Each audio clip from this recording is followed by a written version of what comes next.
प्यारे विद्यार्थियों, जय गुरुदेव। एक बार फिर आप सबका श्री गुरु कृपा सीनियर सेकेंडरी स्कूल रायपुर की ऑनलाइन क्लास में आपका हार्दिक स्वागत।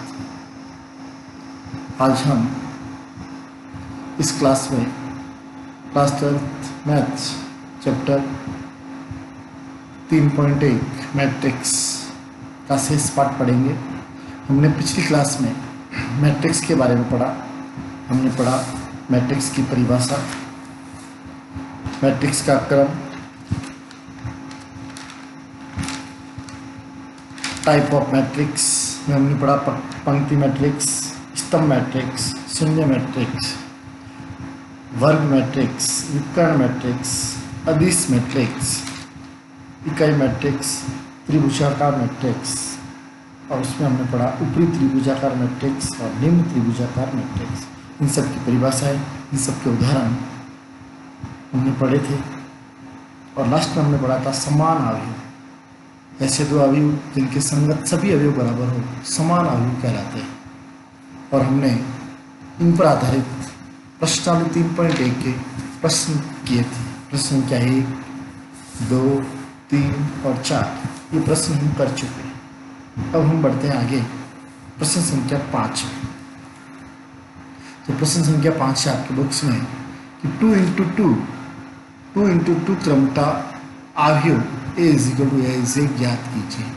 मतलब हमें इस मैट्रिक्स के 2 क्रम का मैट्रिक्स है जिसके हमें सभी अवयव ज्ञात करने हैं। तो 2 इंटू 2 क्रम के मैट्रिक्स में 4 अवयव होंगे, क्योंकि हमने पढ़ा है कि किसी भी मैट्रिक्स में अवयवों की संख्या जो होती है वो उनके क्रम के गुणनफल के बराबर होती है। तो क्रम इसका 2 इंटू 2 तो 4, तो इसका मतलब हुआ इसमें 4 अवयव है। हमें चारों अवयव ज्ञात करके इस मैट्रिक्स को ज्ञात करना है। चारों अवयव ज्ञात करने के लिए आपको दे रखा है 5वें का पहला प्रश्न है aij। i पंक्तियों की संख्या है और j कॉलम की संख्या है, is equal to 2i minus j upon 3i plus j। अब हमें इसमें i और j का 2 इंटू 2 क्रम का मैट्रिक्स है, तो पंक्तियों की संख्या भी 2 है और कॉलम की संख्या भी 2 है। इसका मतलब i का मान हुआ 1 और 2 और j का मान भी हुआ 1 और 2। हमें बारी बारी से i और j के मान लेकर अवयवों के मान ज्ञात करने। तो सबसे पहले हम लेते हैं i = 1 एंड j = 1। अब a11 i का मान भी 1 और j का मान भी 1 रखा हमने यहाँ पर और हल किया, इसको मान रखा, तो यह आ गया 1/4। इसका मतलब हो गया a11 = 1/4। पहला अवयव प्रथम पंक्ति और प्रथम स्तंभ का अवयव है 1/4। इसी प्रकार हमने i = 1 एंड j = 2 रखा, तब मान रखकर हल किया हमने, तो a12 अवयव का मान आ गया 0। पहली पंक्ति और दूसरे स्तंभ का मान आया 0। फिर i का मान 2 एंड j का मान 1 दिए गए पद में मान रखा, हल किया 3/7। a21 दूसरी पंक्ति पहला स्तंभ का मान आ गया 3/7। फिर हमने 2 दोनों के मान दूसरी पंक्ति और दूसरा स्तंभ मान रख के हल किया, i के स्थान पर 2 और j के स्थान पर भी 2 रख के हल किया हमने, तो इसका मान गया 1/4। a22 = 1/4। a = aij 2 इंटू 2, इसको इस प्रकार लिखा जाएगा a11 a12 a21 a22। पहली पंक्ति ऊपर फिर दूसरी पंक्ति क्या लोग लिखेंगे, तो वहाँ से उत्तर से हमने सबको लिखा।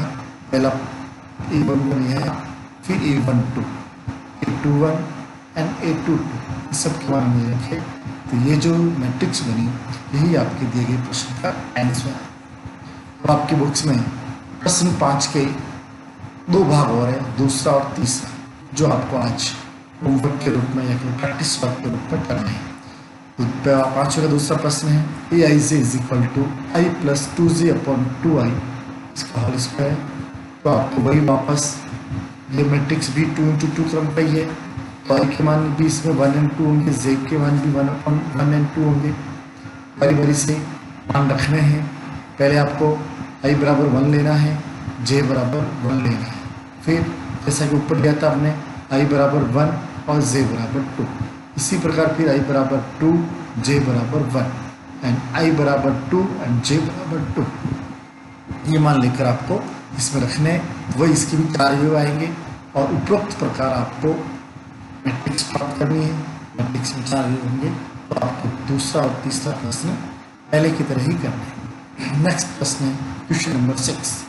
प्रश्न है 2 इंटू 3 क्रम का, क्रम है 2 इंटू 3, मतलब 6 अवयव होंगे इसमें, का मैट्रिक्स ज्ञात कीजिए जिसके लिए आपको अवयव दे रखा है ए इज इक्वल टू 1/2 का मापांक 2i माइनस 3j का मापांक मतलब आपको यहाँ से मान धनात्मक मान लेना है। हल करने पर भी अगर धनात्मक मान आता है धनात्मक ही लेना है, ऋणात्मक मान आता है तो भी आपको इसके बाहर जो मान है धनात्मक लेना है, क्योंकि ये धनात्मक का चिन्ह है।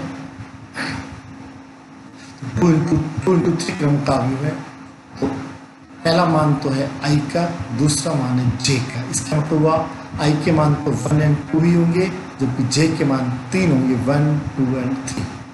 तो क्रम से मान लेने आपको, i का मान 1, 1, फिर देखिए i का मान आएगा 1 और j का मान आएगा 2, फिर बाद में आएगा i का मान 1 और j का मान 3।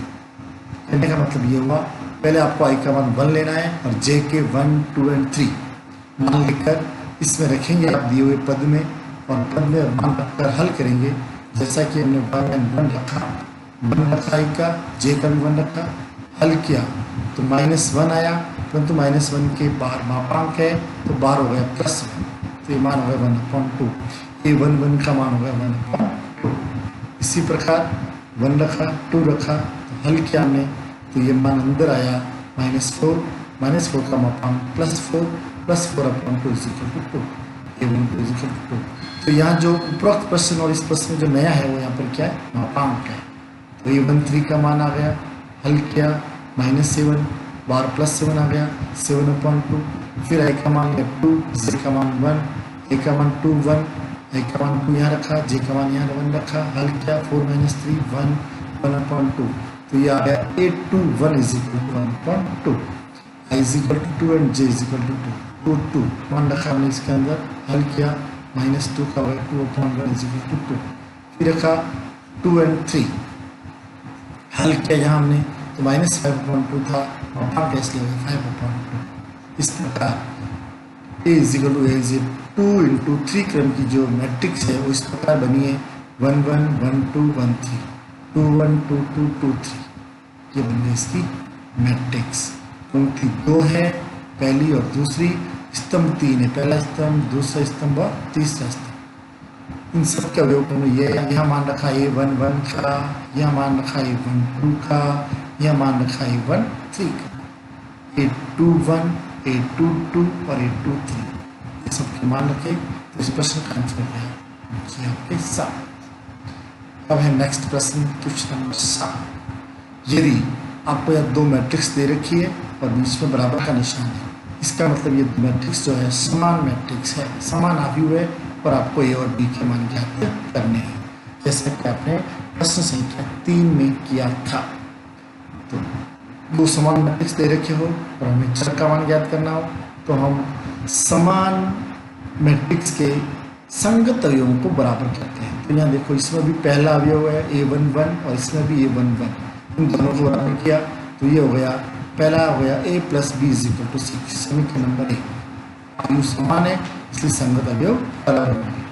फिर और हमने जिसमें मान ज्ञात करना है ab, इसको बराबर कर लिया, ab = 8, ab का संगति 8 है इसलिए फिर हो गया ab = 8। इसको साथ में किया, a का मान आ गया, b गुणा में था भाग में चला गया, a = 8/b, then 8/b + b = 6। और हमने यहाँ पर क्रॉस मल्टीप्लिकेशन किया है, एलसीएम लिया है, तो b का गुणा b से भी हुआ, b का गुणा 6 से भी हुआ। तो इस प्रकार ये हो गया 8 + b² = 6b, b² - 6b + 8। इसके हमने गुणनखंड के द्विपदी गुणनखंड बीच वाले पद के 2 भाग हो गए, -4 और -2। गुणनखंड किया तो b के 2 मान आ गए, b = 4 और b = 2। b के 2 मानों के लिए a के भी 2 मान होंगे, इसलिए हमने b के मान को बारी बारी से रखे। तो पहला मान लिया b का मान 4, समीकरण 1 में मान रखा तो a का मान आ गया 2। फिर b का दूसरा मान रखा 2, हल किया समीकरण 1 में तो a का मान आ गया 4। तो इस प्रकार a के भी 2 मान